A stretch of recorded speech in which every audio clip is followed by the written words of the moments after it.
येवला शहरातील पैठणी ही जगप्रसिद्ध असून येथील पैठणी कारागीर आपल्या हस्तकलेच्या माध्यमातून विविध कला पैठणीच्या पदरावर साकारत असतात।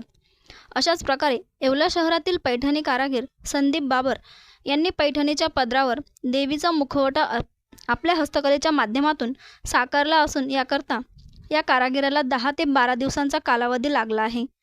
काही दिवसावरच गौरी गणपती येत असून याकरता हा देवीचा मुखवटा साकारला असल्याचं कारागिरांनी सांगितले आहे। येवला हे पैठणीचं माहेरघर आहे। तर आपण पैठणीत विविध कला सादर करत असतो। तर आता पुढचा जो काळ येतोय तो गौरी गणपतीचा कालावधी येतोय।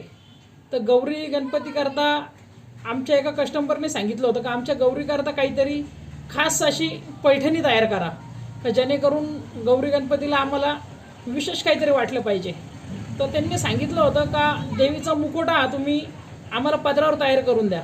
तर आम्ही देवीचा मुकुटा हा पदरावर तयार केलेला आहे। तर असं आम्ही विविध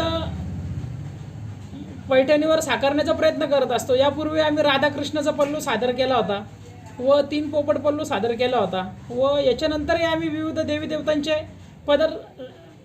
पदरावर काढण्याचा प्रयत्न करणार आहे।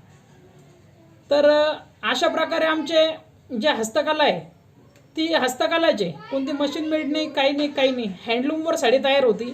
साधारण साडी तयार होण्याकरता 10 दिवसाचा कालावधी लागतो। अशा आम्हाला 2 साड्यांची ऑर्डर होती, तर एक साडी त्यातली पूर्ण झालेली आहे। तर गौरी करता ही अशी काहीतरी आगळी वेगळी पदर आपण काढलेला आहे देवीचा मुकुटा। तर बघा तो कसा वाटतो आपल्याला।